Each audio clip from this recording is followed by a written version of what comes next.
Hello friends, आज हम बात कर रहे हैं अगेन विल हैव फॉर्म की, जिसमें हम यहाँ पर बिना वर्ब के सेंटेंसेस को बना रहे हैं। इसके लास्ट 2 सीरीज में हमने समझा था प्रेजेंट और पास्ट सिनेरियो को, और आज हम बात कर रहे हैं इमेजिनेशन, फ्यूचर और प्रेडिक्टिंग सिनेरियो। यहाँ पर हम बात कर रहे हैं विल हैव नो वर्ब। यहाँ पर भी हम बिना वर्ब के सेंटेंस को बनाएंगे। जनरली अक्सर कॉन्वर्सेशन में हम इस तरह के इस्तेमाल सेंटेंसेस का करते हैं। कोई भी चीज जो हमारे पास होगी फ्यूचर में, है ना, विल हैव का यूज हमेशा फ्यूचर के लिए या प्रेडिक्शन के लिए किया जाता है। एग्जांपल के तौर पे कि उसके पास इंजीनियरिंग की डिग्री होगी। कब होगी? 2 साल बाद होगी, 4 साल के बाद होगी, या उसके पास 1 साल के बाद बंगला होगा, या उसके पास कार होगी। ऐसी कोई भी चीज जो होगी। यहाँ पर 2 कंडीशंस आती हैं। पहला कंडीशन तो हम यहाँ पर इमेजिन कर रहे हैं, we don't know exactly about the situation, हमें उसके बारे में नहीं पता है कि उसके पास होगा या नहीं होगा, बट यहाँ पर हम बात कर रहे हैं कि उसके पास पैसे होंगे। हम अक्सर कई बार बोल देते हैं कि उसके पास पैसे होंगे, या फिर हम एक फ्यूचर की बात कर रहे हैं कि उसके पास 3 साल के बाद एक इंजीनियरिंग की डिग्री होगी, या 2 साल के बाद उसके पास इंजीनियरिंग की डिग्री होगी। तो हम यहाँ पर उस कंडीशन में सेंटेंसेस को बनाएंगे। चलिए हम आगे समझते हैं विल हैव नो वर्ब। यहां पर भी हम किसी भी वर्ब का यूज नहीं कर रहे हैं। इसका मीनिंग है ऐसी कोई भी चीज जो हमारे पास होगी, भविष्य में होगी। Okay, anything we will have in the future. जैसे फॉर्मूला समझते हैं, I you we the plural, he she it singular, सभी के साथ में विल हैव लग जाएगा। और यहां पर भी हम नो वर्ब का इस्तेमाल कर रहे हैं, यानी कोई भी वर्ब नहीं है। यहाँ पर ऐसे ऑब्जेक्ट का इस्तेमाल होगा। जो भी चीज होगी उसका इस्तेमाल एज ए वर्ब के तौर पर यहाँ पर यूज होगा। यहाँ पर वर्ब नहीं है। ओके, नेक्स्ट एग्जांपल के तौर पे हम पहले समझ लेते हैं कि इसका नेगेटिव स्टेटमेंट कैसे बनेगा। जिस तरीके से हमने 2 सीरीज में समझा, वहां पर हमने डोंट हैव और डजंट हैव का यूज किया, बट यहाँ पर हम डायरेक्टली विल नॉट का यूज कर रहे हैं। तो यहाँ पर will not have won't have हो जाएगा।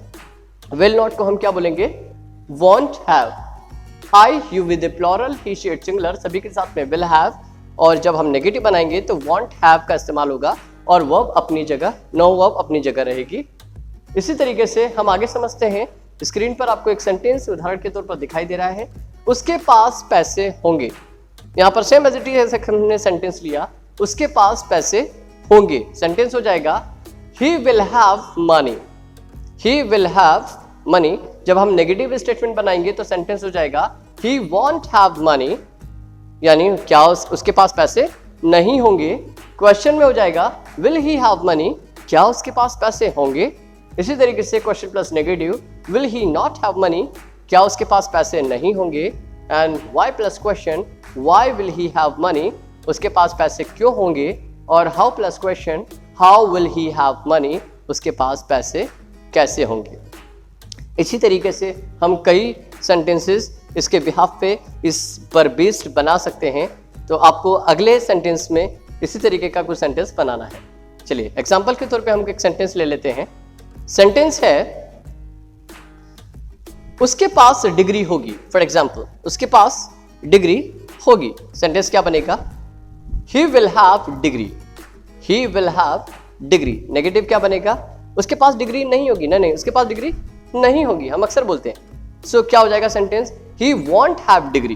क्वेश्चन बनाएंगे, क्या उसके पास डिग्री होगी, तो सेंटेंस हो जाएगा will he have degree. Question plus negative, क्या उसके पास डिग्री नहीं होगी, so will he not have degree. Why plus question, यानी उसके पास डिग्री क्यों होगी, तो सेंटेंस क्या हो जाएगा? Why will he have degree. And how plus question, यानी उसके पास डिग्री कैसे होगी, so how will he have degree. ठीक है, अब इसी सेंटेंस को हम लोग प्रैक्टिस करेंगे एज ए ड्रिलिंग पार्ट के थ्रू। ठीक है, स्टार्ट करते हैं। You will have to speak with me. मेरे साथ आप बोलेंगे जैसे ही मैं 3 करूंगा। 1 2 3 start. He will have degree, he won't have degree, will he have degree, will he not have degree, why will he have degree, how will he have degree. चलिए next sentence हम लोग फिर से उसी सेंटेंस को ले रहे हैं, उसके पास पैसे होंगे। इसके 6 फॉर्म की ड्रिलिंग हम लोग करने जा रहे हैं। आपकी स्क्रीन पर आपको वही सेंटेंस दिखाई दे रहा है, उसके पास पैसे होंगे। अगेन हम लोग प्रैक्टिस करेंगे। ही will have money. 1 2 3 start. He will have money, he won't have money, will he have money, will he not have money, why will he have money, how will he have money. Exactly. Now अब यहाँ पर आपको इस no verb की practices करना होगी, क्योंकि आपको इसकी प्रैक्टिसेस अगर आप करेंगे तो ही आप इसमें इम्प्रूव कर पाएंगे। इस वीडियोस को अगेन एंड अगेन रिपीट कर कर देखिएगा, डेफिनेटली आपको समझ में आएगा कि हम इस नो वर्ब का इस्तेमाल कैसे करते हैं। Thank you so much. अगले लेक्चर्स में मैं आपके साथ एक नए कॉन्सेप्ट को लेकर फिर से हाजिर होता हूँ। Bye bye.